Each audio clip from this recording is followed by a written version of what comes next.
Hi everyone, I hope all of you are doing well and preparing well for exam. So this is the monthly current affairs for the Indian Express, right? So Indian Express, The Hindu and Indian Express का monthly analysis हमने शुरू किया है इस channel में and previously हमने जो सितंबर and October महीने का जो भी इंपॉर्टेंट करंट अफेयर्स है मंथली वो हमारा यूट्यूब चैनल में अपलोड कर दिया है. अगर आपने उस वीडियो को नहीं देखा है तो हमारा यूट्यूब चैनल में जाके आप देख सकते हैं, right? And this time onwards, from this time onwards what we are doing is we are making the monthly current affairs video into two parts. First is Indian Express part 1, Indian Express part 2, right? And then The Hindu part 1, The Hindu part 2, then PIB analysis part 1 and PIB analysis part 2. So महीने में 6 video आने वाला है and these videos would be separately made for the separate newspapers, right? Indian Express के लिए अलग से newspaper होगा, The Hindu के लिए अलग से वीडियो होगा and the PIB के लिए अलग से वीडियो होगा, right? So this is going to be very very important for all of you, right? So without wasting any time, let us begin the video, right? So first news for today is that Donald Trump orders the nuclear weapons program ramp up with the immediate testing, right? So Donald Trump ने क्या किया, recently क्या बोला है, उन्होंने बताया कि जो है न्यूक्लियर टेस्टिंग प्रोग्राम स्टार्ट किया जाएगा and so if he starts the nuclear program this time, so this would be the first instance where the major nuclear power, right, major nuclear power would be testing the nuclear weapons in the 21st century. ठीक है, तो 21st century में अभी तक north Korea ही ऐसा एक state है, north Korea, जिसने न्यूक्लियर टेस्ट किया है, right? No major power has tested any nuclear weapons in 21st century, but this is going to be an important event. ठीक है, तो for this reason this was in news. So US president orders resumption of the nuclear weapon testing after 33 years. ठीक है, so US में nuclear weapon testing हुआ था last 1992 में. ठीक है, सो 32 ईयर्स के बाद ये टेस्टिंग होने जा रहा है and this marks the major escalation in the global nuclear posture and the arms race risk.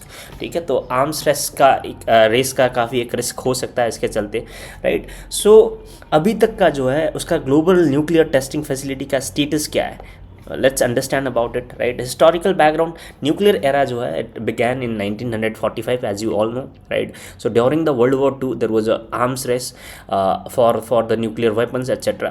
So after the World War that arms race increased a lot and in 1945, right, US started testing nuclear weapons. So you must be knowing about the Manhattan Project, right? So there was recently a movie called Oppenheimer as well, है ना? तो Oppenheimer movie तो आपने देखे होंगे, right? So Oppenheimer movie basically talks about the Manhattan project and Manhattan project is basically the project which basically developed the nuclear weapons for the US, right? So under this Manhattan project multiple nuclear weapons were developed. The most important one are the Fat Man and the Little Boy. तो आपने fat man and little boy आपने नाम सुने होंगे, right? So fat man and little boy they were used in Japan, Hiroshima and Nagasaki में ये world war 2 के time में यूज़ किया गया था. तो ये जैसे ही न्यूक्लियर वेपन यूज़ किया गया वर्ल्ड वॉर 2 के टाइम में in the Japan, right, Hiroshima and Nagasaki, the world war 2 stopped. ठीक है, तो the nuclear era basically began in 1945, so that's all I wanted to say. And Hiroshima and Nagasaki में ये use हुआ था and USSR first test in 1949. so 1945 में ये test शुरू हुआ. उसके बाद जो है USSR which means Soviet Republic, right? So Soviet Republic which was a part of various unions like Russia, Kazakhstan, Tajikistan, Afghanistan etc. तो USSR का जो है the USSR and the Cold War era was basically the Cold War between the Western Bloc and Eastern Bloc, right? So as US began the nuclear weapon program, USSR also started and they tested the first nuclear weapon in 1949 and it intensified during the Cold War era, right? So Cold War era was basically nuclear race that was happening during the Cold War era, right? So global testing record 2000 plus test was conducted worldwide in 1945 to 1996. तो ये जो cold war era के time था, जैसे ही world war ख़त्म हुआ उसके बाद कोल्ड वॉर एरा स्टार्ट हुआ. So during that time multiple tests were conducted, around 2000 tests were conducted till 1996, right? And India and Pakistan became the nuclear power in 1998. तो India India का जो है nuclear testing का history भी मैं बताता हूँ, कैसे पोखरन में टेस्ट हुआ, right, how nuclear India declared no first use policy, will discuss about that as well. But India and Pakistan officially जो है न्यूक्लियर पावर कब बना, ये 1998 में बना। एंड नॉर्थ कोरिया ही एक ऐसा स्टेट है जिसने 21st सेंचुरी में जो है न्यूक्लियर वेपन टेस्ट किया है, that is in 2006 to between 2006 to 2017 North Korea ने अभी तक 6 न्यूक्लियर टेस्ट कर चुका है। तो this is the thing that you need to know. Now last major test कब हुआ, मेजर न्यूक्लियर पावर्स ने लास्ट कब टेस्ट किया था, 1992 में हुआ था last test, right.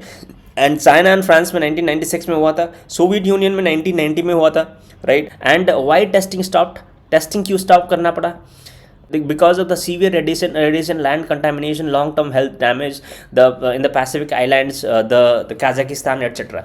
Now the testing had to be stopped. One of the major reason was the arms race. That's no doubt, that is the reason. But apart from that, the reasons were the environmental pollutions, right? The nuclear weapons were being tested in various locations, like the undersea, right? In the land areas where there will be huge nuclear waste, right, that would be inherited, so that would cause land contamination, and apart from the severe radiation as well.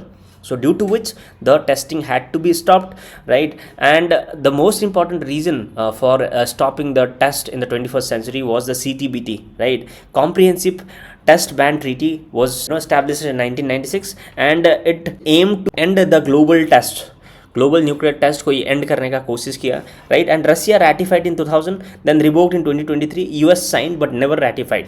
तो ये comprehensive test ban treaty जो है, although it aims to prevent the nuclear race around the world, but Russia ने ratify कर लिया था, लेकिन 2023 में इसने विड्रॉ कर लिया, right. US also signed it, but US never ratified it. That means US ने कभी फॉर्मली इसमें ज्वाइन नहीं किया सीटीबीटी में, राइट। तो सीटीबीटी एक इंपॉर्टेंट न्यूक्लियर जो है आर्म्स रेस प्रिवेंशन ट्रीटी है, तो आपको याद रखना ये 1996 में एंटर हुआ था, right. So why resume testing now, to validate new warheads, nuclear delivery and simulation accuracy.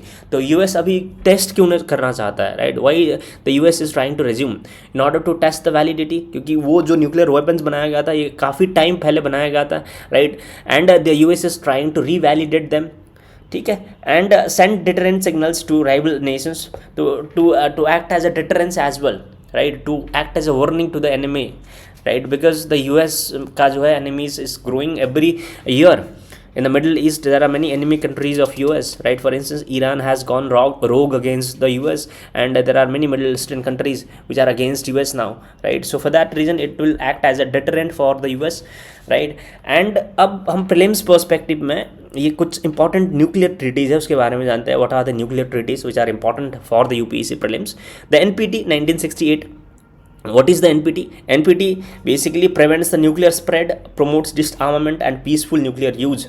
ठीक है, तो नॉन प्रोलिफरेशन ट्रीटी ऐसे एक ट्रीटी है जो न्यूक्लियर स्प्रेड को प्रिवेंट करने का कोशिश करता है, and apart from that it aims to promote the disarmament, total disarmament को भी ये प्रमोट करता है, and it promotes the peaceful use of nuclear weapons. So nuclear weapons को ये प्रमोट नहीं करता है, right, but that can be use for the peaceful purpose. For instance the energy, right, energy security के लिए nuclear power use किया जा सकता है ना. तो that is for the peaceful purposes. It promotes that recognized nuclear weapon states, US, Russia, UK, France and China. So this is a very important thing. So non proliferation treaty ने अभी तक जो है 5 ही कंट्री को nuclear power declare किया है, recognise किया है. वो है US, Russia, UK, France and China, right. So this is the reason why India is not part of non proliferation treaty, because India को ये रिकॉग्नाइज नहीं करता है nuclear power. Only these 5 countries has been recognise as a nuclear power by the non proliferation treaty. ठीक है, तो for this reason India is not a member of NPT, right. And CTBT comprehensive test ban treaty we discussed about it 1996 में enter हुआ था, bans all nuclear explosions. तो NPT और CTBT में आप डिफरेंस देख रहे हो. The CTBT aims to ban all nuclear explosion, but NPT does not do that. NPT, it promotes the peaceful use of nuclear weapon, but CTBT does not allow any form of nuclear explosion, and it is not in force. India is not a signatory. ठीक है। तो India अभी तक CTBT का signatory नहीं है, तो आपको ये चीज़ याद रखना है, राइट। CTBT का भी सिग्नेटरी नहीं है, NPT का भी सिग्नेटरी नहीं है। And treaty on prohibition of nuclear weapon start किया गया था 2017 में। This is a very important thing, treaty on prohibition of nuclear weapon. It outlaws the possession, use, testing, transfer of nuclear weapons. So ये step further एक initiative है, possession, right. If you have a nuclear weapon as well, so that is aimed to be prevented by this, the use, testing, transfer of nuclear weapons. So any form of possession of nuclear weapon or testing of nuclear weapon, transfer of nuclear weapon, it aims to prevent that. ठीक है। So this is the thing, treaty on provision of nuclear weapons and first legally binding global ban treaty on nuclear arms. So this is a very important thing. So this is the first treaty where countries aims to prevent their nuclear test in all forms, right? So it aims to prevent the nuclear arms race. So this is the first legally binding treaty. So if one country signs this treaty, it is legally binding for it to implement the provisions of treaty on prohibition of nuclear weapons, right? So this is a very important thing. Now, understanding the treaty on prohibition of nuclear weapon in detail, right? Now let's understand about it. Treaty on prohibition of nuclear weapons. This was initiated in 2017, right? And it went into effect. When the 50 states signed it. ठीक है। सो 50 states का जो है signing का जरूरी था. When 50 states signed it, right? And when it entered into force, it entered into force in 22nd of January 2021. ठीक है, ये 2021 में एंटर हुआ था एंड अभी तक मोर देन 70 कंट्रीज जो है इसका सिग्नेटरीज है. ठीक है, 70 कंट्री से ज़्यादा सिग्नेटरीज है इसका, आपको ये चीज़ याद रखना है, right. And apart from that NPT जो है, NPT में कौन कौन कंट्री सिग्नेटरी है, कौन कौन कंट्री सिग्नेटरी नहीं है, वो भी आपको जानना है, राइट. NPT में basically the India is not signatory, right. यहाँ पे मेजर न्यूक्लियर पावर जैसे कि Russia, China, France, right, Britain, and apart from the US. So these are all signatories of non-proliferation treaty, but India is not a part of NPT, right? You have to know that. And apart from that, treaty on prohibition of nuclear weapon, इसका कौन कौन member है treaty on prohibition of nuclear weapons, right? So इसका जो members है, you can say that the non-signatory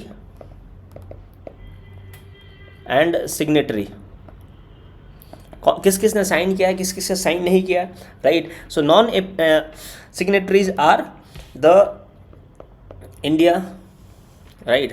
so India, Pakistan, है ना, and North Korea, Israel, etc. have not signed this treaty till now, right? So you can see, I think you can see in the board, right. And signatories are, who are the signatories? There are very less signatories. That means there are only 70 plus signatories of the treaty on prohibition of nuclear weapons. But in treaty on prohibition of nuclear weapons, you have to know that there are no nuclear state who has signed this treaty. ठीक है, no nuclear state has signed this treaty on prohibition of nuclear weapons. So you have to know this, because the provision of the treaty on prohibition of nuclear weapons is very strict, right. So for this reason, many countries has not signed it, including India, Pakistan, Russia, China, etc. ठीक है. So this is the point. So these points are going to be important from the prelims perspective, right. So ये enter हो चुका है 2021 में ही, से ही ये power में है, right. Now what are the other things that you need to know? India stand on nuclear weapons, right. India का स्टैंड क्या है न्यूक्लियर वेपन्स में, so far as nuclear weapons is concern. India में जो है nuclear weapon basically start हुआ था 1974 में, as you all know, right. Nuclear weapon program basically start हुआ था 1974 में, and this test was called Pokhran 1. ये राजस्थान में हुआ था, राइट. राजस्थान में इंडिया में का जो है फर्स्ट न्यूक्लियर टेस्टिंग हुआ था, and this was called the operation smiling Buddha, right. And in 1998 India tested the Pokhran 2, ये भी पोखरण रेंज में हुआ था, राजस्थान में, right. And this was called the operation शक्ति. This was called Operation Shakti, right? And in this test, India declared itself as a full-fledged nuclear state.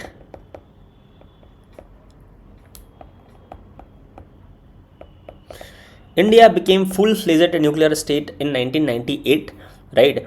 And after the Pokhran 2 test, and you have to know that after this 1998 test, India declared the no first use policy. आपको ये चीज़ याद रखना है. What is no first use policy? No first use policy is basically the policy where India will not use the nuclear weapon first, will not use nuclear weapons first.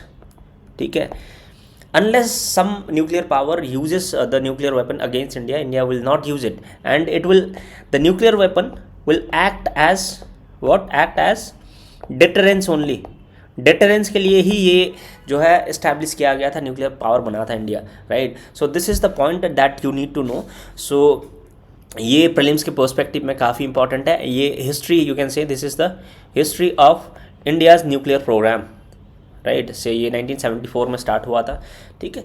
तो ये मैंने बता दिया, दोनों जो है इंपॉर्टेंट है काफ़ी यूपीएससी प्रीलिम्स के पर्सपेक्टिव के लिए, right. So India stand on nuclear weapon. India का स्टैंड क्या है? Nuclear testing. India maintains the voluntary moratorium, right, no legal treaty commitment. So India believes that country, every country and every nuclear country should avoid that the use of nuclear weapons against another country, right. And there should be a voluntary moratorium. That means the use of nuclear weapons should be a voluntary in nature. There should be no force on any countries where other countries are asking that you should prevent the use of nuclear weapons, etc., right. So it should be the voluntary initiative of the country to use or not use the nuclear weapons, right. So it should not be forced upon any country to use or not use the nuclear weapons. No first use policy. India will not use the nuclear weapons first. So we discussed it, right. So 2003 में जब nuclear doctrines बना India का, nuclear doctrine, so यहाँ पे भी ये reiterate किया गया, राइट. And based on credible minimum deterrence. So this is a very important thing of the no first use policy. India का जो नो फर्स्ट यूज़ पॉलिसी है, इसका एक इंपॉर्टेंट थिंग है which is the credible minimum deterrence. So एक minimum deterrence के लिए use किया जाता है, right. That means if we are the nuclear power, right, others will be afraid of using any nuclear weapons against us. For instance, India is surrounded by nuclear powers such as China and Pakistan, right. So they might use nuclear weapons against India anytime. So for this reason, India must be a nuclear state in order to provide a minimum credible deterrence, right. So this is it, the term that you should know. And non-proliferation commitment. India, despite being not part of NPT, India supports non-proliferation goal. That means the non-proliferation means the nuclear weapons should not be used for the military purposes, not for the non-peaceful purposes. Should be used only for the peaceful purposes, right. So nuclear weapons should be used only for the peaceful purposes, right. And India signed the Convention on Nuclear Safety in 1994, right. So Convention on Nuclear Safety का India signatory है. तो आपको UPSC में पूछा जा सकता है कि इंडिया किस चीज़ का सिग्नेटरी है एंड किस चीज़ का सिग्नेटरी नहीं है, right. So these are the things that you need to know. And another important thing that you should know now is let me make some notes from here, right. So comprehensive test ban treaty, इसके बारे में भी अच्छे से जानते हैं हम.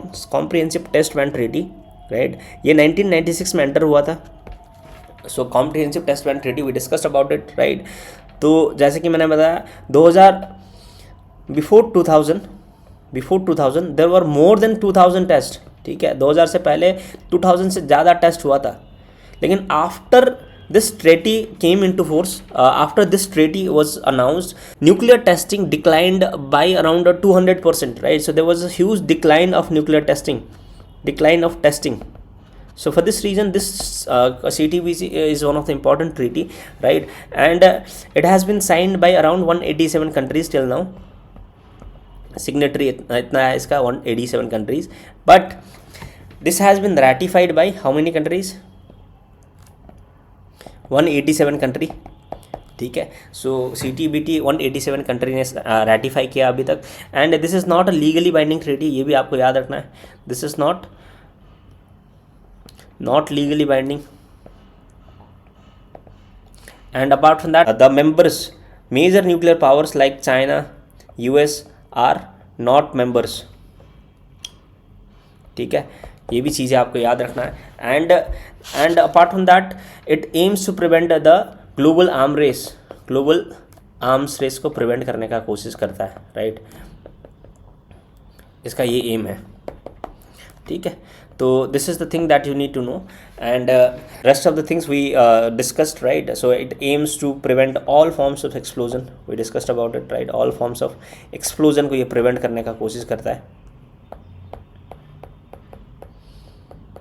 ठीक है। So these are the important things that you need to know, right. CTBT के बारे में हमने पढ़े, and we discuss about the treaty on prohibition of nuclear weapons as well, इसका सिग्नेटरी कौन कौन है वो भी डिस्कस किया हमने, right. And apart from that we discussed about the history of nuclear weapons, India's nuclear programme, right. Now let's move into next important current affairs, which is the CAG forms panel to look into issue of centrally sponsored scheme, right.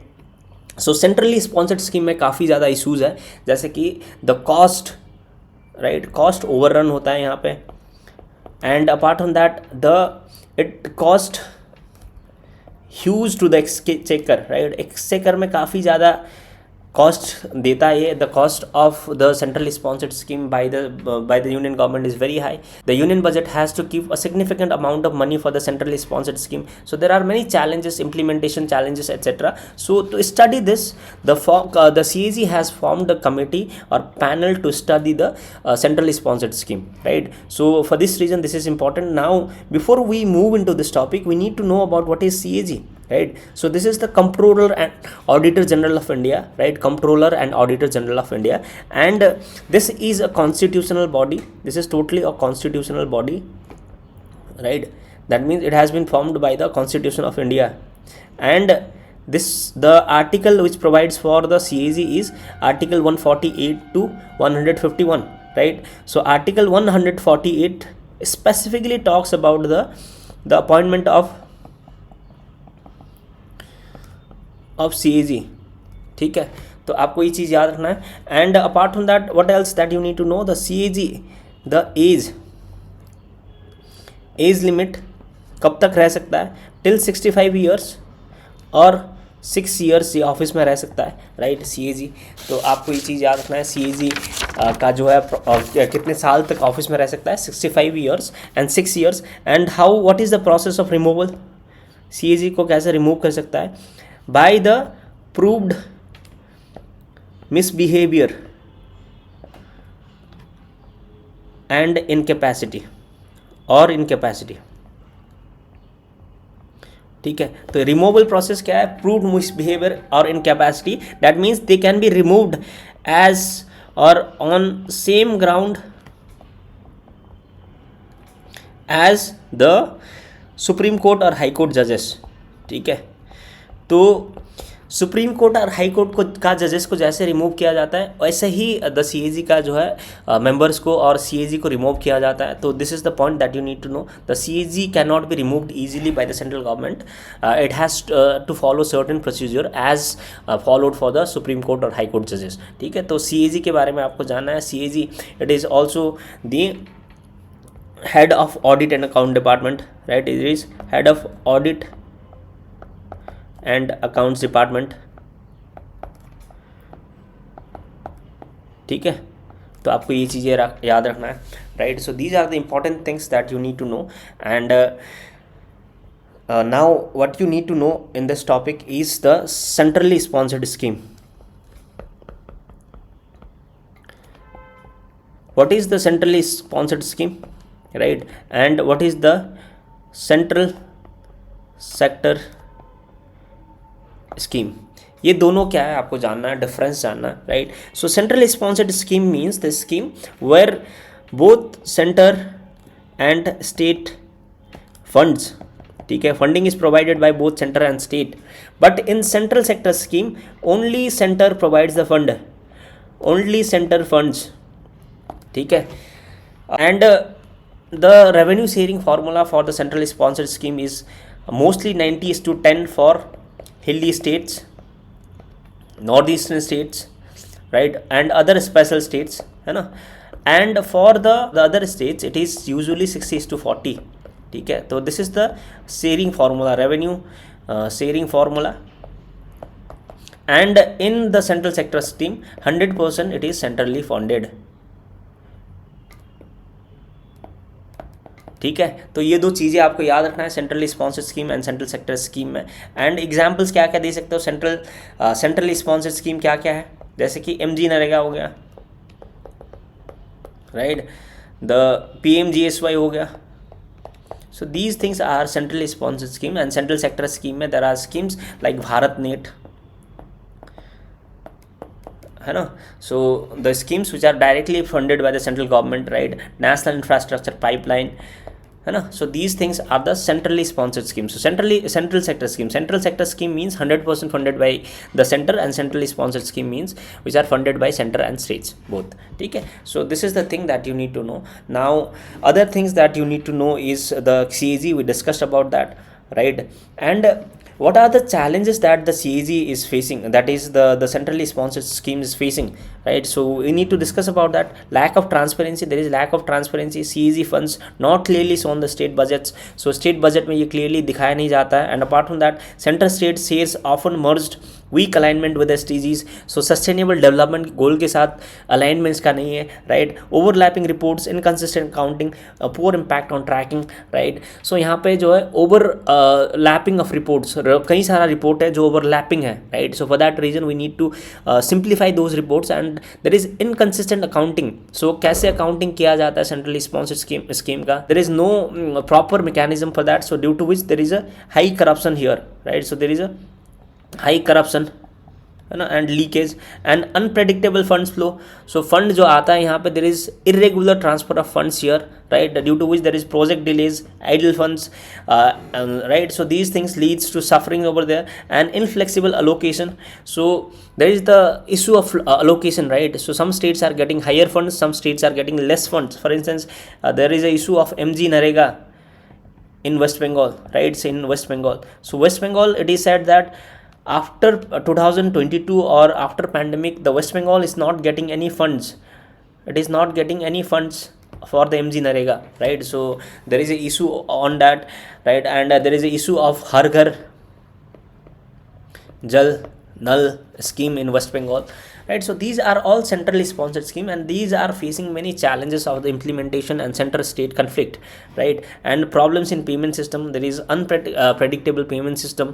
दो जन धन आधार mobile Trinity है, उसमें काफ़ी issues दिखाता है, right, technical glitches et cetera. So these are the important issues, the challenges in centrally sponsored scheme, due to which the CAG felt that there is a need to rationalize the centrally sponsored scheme. So for this reason, they have formed a panel to study this. ठीक है, so this is the thing that you need to know.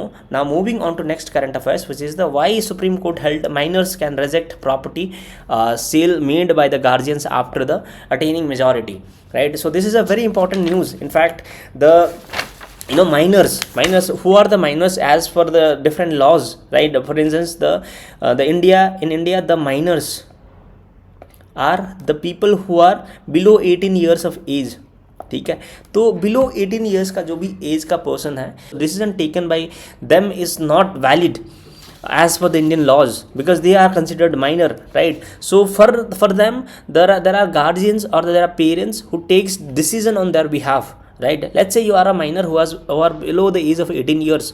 So decision that you have to take on sale of property or granting lease of your property, etc., are taken by the guardians appointed by the court or by your guardian or your parent itself, right. So the case is related to that only. Now let's say there is a children or a minor who is 16 years of age, right, but there is a guardian, he has a guardian appointed by court, or he has a parent, है ना.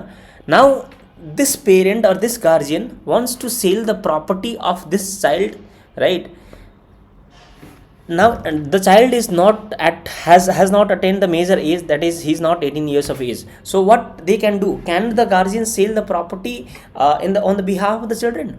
Yes, they can, right? They can, because guardians can take the decision on behalf of the minor. But what the Supreme Court said in this case, the case is related to what? The case, I'll discuss the case. What is the case? The name of the case is that here it has been mentioned, right? Case Sivappa versus Neelamma. So in this case, the Supreme Court said that the guardians, the decision taken by the guardians when the minor was young, when the child was minor, right, that can be challenged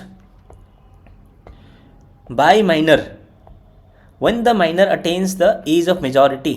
ठीक है, तो जैसे ही जो बच्चे हैं वो major majority as में चले जाता है तो उसको चैलेंज कर सकते हैं, right? So as per this Supreme Court verdict on the case Sivappa versus K Neelamma, right? So after majority, a person can repudiate the guardian's unauthorized sale either by filing the suit or by the conduct, right, reselling of the property.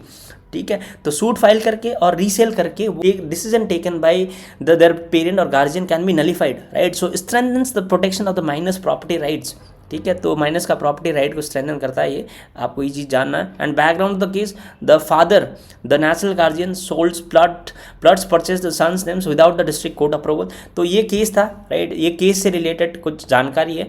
तो ये case में क्या हुआ था, basically the guardian wanted to sell the property of the minor, right, and that was challenged by the minor at the later stage when he attained the majority.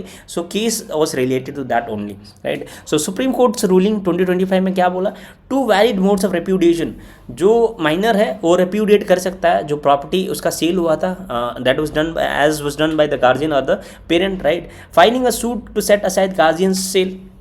तो guardian जो property cell करता है, right, that can B basically nullified by the child, that can be repudiated by child, right, by filing a suit, by the clear conduct, by reselling the property, right, by simply reselling the property. So by simply reselling the property and by filing the suit, they can repudiate the sale of the property. And repudiation through the conduct, reselling within 3 years limitation period or valid repudiation. ठीक है, तो अगर कोई property को 3 साल के अंदर cell किया जाता है, so that would be valid. That means a child, if he is 18 years, he attains the majority at 18 years, right? So within the 3 years period, that means within 21 years of age, the child can repudiate the decision taken by his parents, his or her parents. ठीक है, so 21 years के अंदर ये हो जाना चाहिए. अगर 21 years के बाद वो चैलेंज करता है इसका डिसीजन को, that would not be valid, right? So this is the thing, no need for mandatory litigation if conduct clearly rejects the original sale. तो अगर चाइल्ड जो है, माइनर जो है, वो बता देते कि I am not agreeing with this decision, I don't agree with this decision, then that can be taken by the court, right? So that the simple statement would suffice, right? Now law on selling the minus property. India में क्या क्या law है जो selling of the minus property को के बारे में बताता है, राइट? Indian contract act of 1872. So basically only persons of majority और sound mind can contract. That means only the majority means who is 18 years, who is 18 years of age or more can enter into contract. ठीक है, तो ये law ये assume करता है कि जो 18 साल से अंदर का एज का जो बच्चा है वो इमैच्योर रहता है, right? They can not do any contract because they are not of sound mind. ठीक है, तो अगर आप 17 साल के 16 साल के बच्चे हो तो don't think that you are over smart and you can take valid decisions, because even the Indian law does not recognize you as a matured person who is able to take decisions on your own, right? So this is as said by the law. And contract by minor ab void ab initio. तो आप over smart बच्चे हो के 16 साल में आप कोई contract में एंटर करते हो कोई कंपनी के साथ और कोई ऑर्गेनाइजेशन के साथ, एंड अपनी प्रॉपर्टी सेल कर देते हो, तो कोर्ट नहीं मानेगा आपका डिसीजन को. ठीक है, तो that would be void ab initio. And competence of the parties is essential, minors act through guardians. ठीक है, तो जो भी माइनर्स है, right, they will act through the guardians, है ना? तो competence of the parties is essential. if the child is below the 18 years of age, he will not be considered the competent. We discussed about it. Now this is the provision in the Indian Contract Act. Indian Contract Act में क्या क्या provision है mention है, उसके बारे में आपको जानना है. यूपीएससी प्रीलिम्स में ये काफ़ी इंपॉर्टेंट है क्योंकि ये न्यूज़ में था, राइट. मेजॉरिटी का एज क्या है एंड कितने साल तक ये कर सकता है, राइट, चैलेंज कर सकता है डिसीजन, वो बताता है. And Hindu majority and guardianship act, ये भी मेजॉरिटी माइनॉरिटी से related. And the natural guardian must act for the benefit of the minor. ठीक है. So natural guardian means the parent of the children, right. They must act for the benefit of the minor, right, and cannot sell or mortgage or lease minor's immovable property without the court's permission. तो जो guardian रहता है, natural guardian, they must take the permission of the court before the selling the property which is held by the minor. ठीक है. तो property selling के लिए court का परमिशन जरूरी है. This is an important thing. तो स्टेटमेंट बेस्ड क्वेश्चन में यूपीएससी में प्रीलिम्स से पूछा जा सकता है. Sale without permission void by the minor. ठीक है.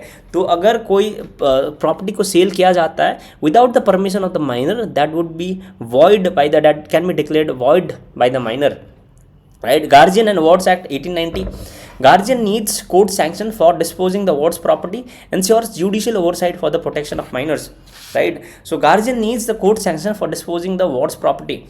ठीक है. तो यहाँ पे मैंने बताया जैसे कि जो प्रीवियस एक्ट में था, हिंदू मेजॉरिटी एक्ट, यहाँ पे नेचुरल गार्जियन के बारे में बताता है. ठीक है. ये नेचुरल गार्जियन के बारे में बताता है जो बच्चे का एक्चुअल पेरेंट है, राइट. एक्चुअल पेरेंट, उसको भी कोर्ट का परमिशन लेना पड़ेगा, right. Now the guardian and wards act, अगर बच्चे का कोई नेचुरल पेरेंट नहीं है, right, if there is another guardian which has been appointed by the court, the ward is, यहाँ पे दो चीज़ें है, राइट, दो टर्म, गार्जियन है एक, दूसरा है ward. Ward means minor, right. Guardian means the person who has been appointed as a guardian of the child, right, guardian of the child. तो यहाँ पे वर्ड का अगर प्रॉपर्टी डिस्पोजेस करने का कोशिश किया जाता है by the guardian, right, without the sanction of the court, that would be void. That means in order to dispose the property of the ward और the minor by the guardian, they must take the sanction of the court. Court sanction is very very important, so you have to remember this point. The sanction of the court is important for the guardian, natural guardian as well as the other guardian, right. So ensures judicial oversight for the protection of minors. ठीक है. तो ये सब चीज़ें आपको याद रखना है, right. Now these are the important questions that might be asked from here. Which of the following best describes the Supreme Court's ruling on case Subhapa versus Neelamma. तो ये केस से रिलेटेड डायरेक्ट क्वेश्चन पूछा जा सकता है, right. इसमें से क्या है ऑप्शन, तो आप कमेंट सेक्शन में कमेंट करो इसका आंसर क्या है, right. Now according to the limitation act 1963, the minor can challenge an unauthorise sale of property by their guardian within. सो कितने साल तक जो है as per the limitation act एक बच्चे जो है द चैलेंज कर सकता है the decision of the guardian, right. So this question is very simple. We discussed about it. Within 3 years the child can repudiate the sale of the property by their guardian. We discussed about that. Now we have to discuss about the limitation act as well. So limitation act में बताया गया है कि 3 साल होना चाहिए before the minor attains the majority and challenges the court's decision, right. So after passing that 18 plus 3 years they can challenge the court's property. So this has been said in the limitation act. ठीक है. सो limitation act में ये लिखा गया है, right. So these are the important things. I don't think anything other important are here points. ठीक है. तो now will move into another important current affairs which is the India joins Brazil-led forest fund as observer, calls for a stronger ambition 10 years after the Paris Pact. So India ने recently एक forum को join किया which is the Brazil, which is led by the Brazil, right, which is related to forest. And recently एक COP हुआ था, right, COP बैलेम में हुआ था, राइट. सो यहाँ पे इंडिया ने ब्राज़ील लेड फॉरेस्ट फंड को ज्वाइन किया है. ठीक है. सो ये न्यूज़ था द इंडियन एक्सप्रेस में, एक्सप्लेन में. तो what is the TFF. So TFF के बारे में जानना है जो इंडिया ने ज्वाइन किया है. Tropical forest forever facility is blend and finance mechanism to reward countries for preventing deforestation. So India में डिफॉरेस्ट्रेशन को प्रिवेंट करने के लिए tropical forest forever facility start किया गया है, right, in order to provide for the blended finance, right, and it provides for result based payment funded by investment returns, not traditional aid. This fund has been established and it ensures the standing forest to become the economically more valuable. तो जो है ecological service, ecological service आपको एक point है यहाँ पे याद रखना है, right. So ecological service is the service which is provided by the forest, right, for economic benefit, can be economic benefit as well, social benefit as well, which is provided by the forest, right। so ecological service जो provide करता है forest, so उसको account करने के लिए ये जो है फंड स्टार्ट किया गया एंड उसको प्रमोट करने के लिए ये फंड स्टार्ट किया है, राइट। सो ट्रॉपिकल फॉरएवर फैसिलिटी आपको याद रखना है, it is a blended finance mechanism, that means यहाँ पे पब्लिक एंड प्राइवेट दोनों का कॉन्ट्रीब्यूशन रहने वाला है ना। And where propose first proposed by Brazil at COP28, right. So COP28 जब दुबई में हुआ था, है ना, 2023 में, यहाँ पे ये प्रपोज किया गया था ब्राज़ील ने, and formally launch in COP30 Brazil में लॉन्च किया गया 2025 में, राइट। सो COP30 कहाँ पे हुआ था, ब्राज़ील में हुआ था, एंड यहाँ पे किसने क्या लॉन्च किया था, ब्राज़ील ने tropical forest forever facility start किया गया एंड इंडिया ने इसको ज्वाइन किया है, राइट। तो आपको ये पॉइंट्स प्रीलिम्स में पूछा जाता है, सो प्रीलिम्स पर्सपेक्टिव लिए काफ़ी इंपॉर्टेंट है ना। तो इस न्यूज़ में हम यहाँ पे हम क्या बेसिकली फोकस कर रहे हैं, इंडियन एक्सप्रेस का जो है एक्सप्लेन्ड पार्ट, इंडियन एक्सप्रेस का जो है एक्सप्लेन पार्ट काफ़ी इंपॉर्टेंट है प्रीलिम्स के लिए, तो उस पार्ट में हम फोकस कर रहे हैं, ठीक है।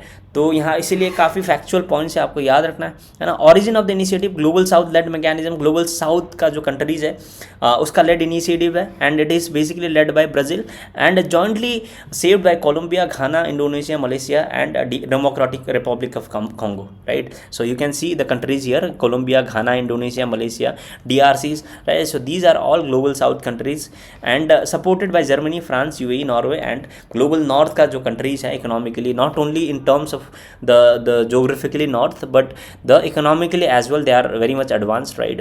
so they are called the global north countries, so they are also supporting this fund mechanism and focus on equitable climate finance in and south cooperation, right। so south cooperation में ये help करता है, ठीक है। तो की features का क्या है, blended finance mechanism, public and private का दोनों कंट्रीब्यूशन रहेगा, मैंने बताया यहाँ पे। स्केल ऑफ फंडिंग, तो it aims to leverage around $100 billion in private funds and generate $4 billion annually for the forest contribution, ठीक है। तो एनुअली ये है जो है $100 billion का प्राइवेट फंड्स जनरेट करने का कोशिश करता है and it is expected initial contribution of $25 billion from the investors, ठीक है। सो इन्वेस्टर्स से ये इनिशियली $25 billion का इन्वेस्टमेंट एक्सपेक्ट करता है, right. Result based orientation, so the forest Nations will receive predictable performance linked funding. तो यहाँ पे एक इंपॉर्टेंट फैक्टर है, राइट। अगर कोई country, if a country does well in forest conservation, ठीक है, तो उस कंट्री को ज़्यादा फंडिंग दिया जाएगा। जो कंट्री अच्छा कर रहा है उसको ज़्यादा फंडिंग दिया जाएगा, जो कंट्री अच्छा नहीं कर रहा है the funding would be less. So the performance the funding would be performance led, ठीक है। इकोसिस्टम वैल्यूएशन, तो कोई फॉरेस्ट और कोई इकोलॉजिकल एरिया कितना इकोलॉजिकल कंट्रीब्यूशन दे रहा है, right. For instance there might be a forest area which might be providing the water sources, right, the water sources for the irrigation purposes, it might be providing the fodder for the tribal people. So how much ecological service it is being provided by the forest area or the ecological value that is being provided by that area, that will also be accounted, right। innovative finance, यहाँ पे trust और endowment model use किया जाएगा, तो ठीक है। And equity and multilateralism, common but differentiated responsibility, है ना। तो कुछ कंट्रीज़ है जैसे कि ग्लोबल नॉर्थ का कंट्रीज़ है, right, they are historically responsible for the climate change, so they have to contribute more here. So common but differentiate responsibility को भी यहाँ पे प्रमोट किया जा रहा है, ठीक है। So I think these are the things that you need to know. I don't think there are other important points that we need to discuss here, है ना। And we discuss about the TFF, कहाँ पे propose किया गया था। Now moving on to government panel working on new SEZ norms for the exporters to access the domestic market, right. So यहाँ पे एक न्यू पैनल फॉर्म किया गया to study the new SEZ norms, special economic zones का जो है norms को study करने के लिए ये एक नया इनिशिएटिव स्टार्ट किया गया है, right. So what are the SEZs, आपको याद रखना है प्रीलिम्स के पर्सपेक्टिव में इस पॉइंट में, एंड आपको प्रोविज़न याद रखना है कि क्या क्या जो है इनिशिएटिव यहाँ पे स्टार्ट किया गया है, ठीक है। तो will discuss about that as well. Now what are SEZs? So SEZs are very important for the prelims perspective, prelims के लिए इंपॉर्टेंट है, and they are basically duty free zones. So यहाँ पे कोई भी एंटिटी अगर ऑपरेट करता है, they will not have to pay any duty, right, duty और टैक्सेस पे नहीं करना पड़ता है उसको. And foreign territory like zones है, तो ये जोन है बेसिकली ये फॉरेन टेरिटरी की तरह काम करता है. यहाँ पे कोई बॉडी अगर ऑपरेट करता है, right, they will have to operate as a foreign entity, है ना. And it aims to boost the export. So export को बूस्ट करने के लिए हेल्प करता है. इंडिया में 276 से ज़्यादा एससीजीज है, right, and operates around $163.69 billion. So 2023-24 में 163 बिलियन से ज़्यादा एक्सपोर्ट हुआ है एससीजीज से, right. So this is important thing. Legal backing एससीजीज एक्ट 2005 एंड रूल्स 2006. तो इंडिया में एससीजी एक्ट है 2005 में पास किया गया था, राइट, एंड रूल्स 2006 में फ्रेम किया गया था, राइट. ये आपको याद करना है, लीगल बैकिंग देता है एससीजीज को, right. So SEZs are basically statutory bodies, right, that has been created under the SEZ act of 2005, right. So types of SEZs are export processing zone, free trade zones, free ports, industrial estate. So these are basically the SEZs, right. So India में जो gift city establish किया गया है गुजरात में, so this is also a type of SCG, right. So एससीजीज आपको याद रखना है क्या क्या पॉइंट है, इससे रिलेटेड पूछा जा सकता है. तो इंसेंटिव्स फॉर द एससीजीज, एससीजीज में क्या क्या इंसेंटिव प्रोवाइड किया जाता है. ड्यूटी फ्री इंपोर्ट, तो यहाँ पे कोई भी एंटिटी अगर रहता है तो उसको इंपोर्ट करने में कोई ड्यूटी नहीं लगता है, गवर्नमेंट को कोई ड्यूटी पे नहीं करना पड़ता है, राइट. एंड टैक्स बेनिफिट्स, कुछ टैक्स का जो है एग्जेम्पशन दिया जा सकता है, so that they import more and export more, right. So exemption from paying various taxes including central sales tax, supplies tax etcetera, and state level exemptions. So additional levies are often exempted by the respective state government. अगर कोई state में एक SCG है, for instance in Bengal there is a Falta, right, Manikanchan. So these are some एससीजीज in India. In Gujarat there is Surat, Surat में एक SCG है, right. In Gujarat there is a gift city, right. In these cities basically the state government also provides some kind of incentive. Gujarat में गुजरात का government provide करेगा, and state में Bengal government provide करेगा, right. Simplified approvals, सो यहाँ पे जो approval का process है, डॉक्यूमेंटेशन प्रोसेस, ये काफ़ी कम लगता है. And apart from that easy access to funds, right. So funding भी काफ़ी इजीली मिलता है इस एंटिटीज़ को, ठीक है. तो these are the some incentives which are being provided for the SEZs in India, right. And now will understand the Baba Kalyani committee, right. So Baba Kalyani committee is also very very important and it is related to SEZs in India, right. ये 2018 में form किया गया था, and ministry of commerce industry form the commerce chaired by the Baba Kalyani to review the एससीजीज policy and recommended strategic reforms, ठीक है. तो SCG को reform करने के लिए बाबा कल्याणी कमेटी बनाया गया था. तो आपको डायरेक्टली ये क्वेश्चन पूछा जा सकता है. ये एक यूपीएससी नहीं है बल्कि बाकी एग्जाम्स के लिए भी इंपॉर्टेंट है, नाबार्ड, बैंकिंग एक्सेट्रा के लिए, राइट. इसका रिकमेंडेशन क्या क्या था. Rename 3 E's, right, employment, economic and enclaves zone, right. So special economic Jones नहीं बल्कि इसको employment, economic and enclaves zone बना देना चाहिए, नाम चेंज कर देना चाहिए, right, EEZ instead of SEZ. Target domestic demand and dealing from the NFE performance, right. तो NFE परफॉर्मेंस क्या है आपको जानना है. What is the NFE? Net foreign exchange earner. This is net foreign exchange earner, ठीक है. तो अगर कोई एंटिटी वो एक एससीजी में ऑपरेट कर रहा है, जिस एंटिटी का फॉरेन एक्सचेंज अर्निंग ज़्यादा होगा उस एंटिटी को प्रेफर किया जाएगा यहाँ पे, ठीक है. तो net foreign exchange entity earner को जो है प्रेफरेंस दिया जाएगा, यहाँ पे ये प्रोवाइड किया जाता है. तो इसको रिमूव हटा देने के लिए बताया गया है बाबा कल्याणी कमेटी द्वारा, right. Net foreign exchange performance को है जो है हटा देने के लिए बात किया गया है. Incentive restructuring, base incentives in investment, job creation, women employment, value addition, technology differentiation, right. So ये सब में इंसेंटिव्स देना चाहिए. Sector specific frameworks, so separate rules for manufacturing and the services area should be provided for the एससीजीज. So this is also being provided.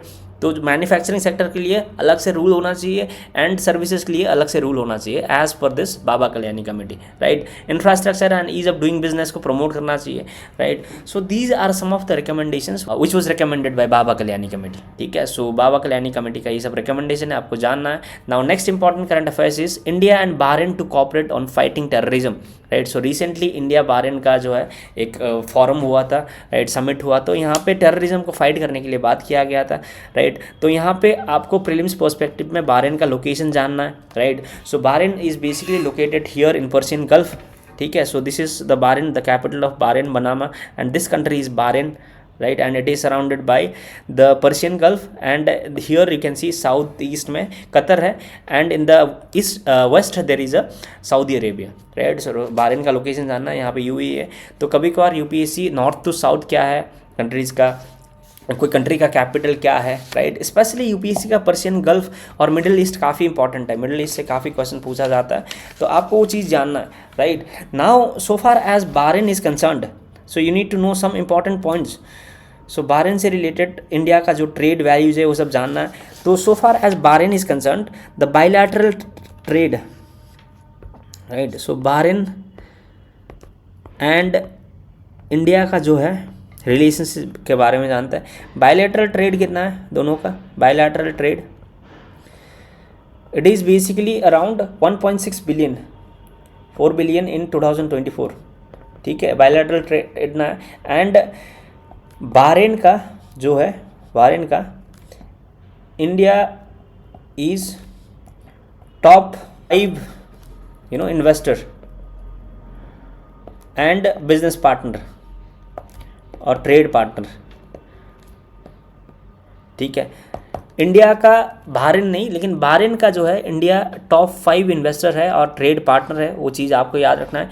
And Bahrain historically किससे related जाना जाता है, किस नाम से जाना जाता है, राइट। हिस्टोरिकल इंपॉर्टेंस क्या है इसका, the Bahrain is known for the Dilmun civilization, right. So Dilmun civilization basically is related to the Bahrain, right. So UPSC में ये आर्ट एंड कल्चर में हिस्ट्री से पूछा जाता है, right. So Dilmun civilization is basically Bahrain में located है। And यहाँ पे क्या चीज़ जानना है, पर्शियन गल्फ में लोकेटेड है, आपको बता दिया मैंने। एंड यहाँ का जो है हाईएस्ट पीक क्या है, highest peak of Bahrain, this is what is the highest peak of Bahrain, Jabal al Dukhan, Jabal al Dukhan is the highest peak of Bahrain. And next important fact is the highest point, मैंने बता दिया, right. इसका capital है Manama, है ना। तो ये सब पॉइंट्स प्रीलिम्स के लिए है, आपको ये चीज़ याद रखना है। Now moving on to another important current affairs which is the, I think we finish the today's Gogibil in Bihar becomes 94th Ramsar site. So this is the previous current affairs. We have already discussed it, right? So these were all important current affairs this time, right? So in part 1 we covered the important current affairs. So in the part 2 we'll be covering more current affairs from November 15th to November 31, right? So this current affairs was basically from 1st of November to 14th of November, right. Now in the next part 2 we'll be covering the current affairs which is from 15th of November to 31st of November, ठीक है। तो this would B from the Indian express. So Indian express का part 2 हम जल्दी cover करेंगे, right. Indian express का part 2 and the Hindu का part 1 हम लेके आएंगे 1-2 दिन बाद, राइट। द हिंदू का पार्ट 1, उसके बाद पार्ट 2 आएगा एंड पीआईबी का पार्ट 2 भी आएगा, right. So if you haven't watch those videos of PIB part 1 you can go to our YouTube channel and watch them. So this was all for today, right? So if you're liking this video or the current affairs initiative, you can like our video and share among your friends. Your support is important, and this is a free initiative, and I am trying to provide a good content for all of you. So having said that, I am concluding this session. We'll meet again in the next video. Till then, take care. Thank you. Jai Hind.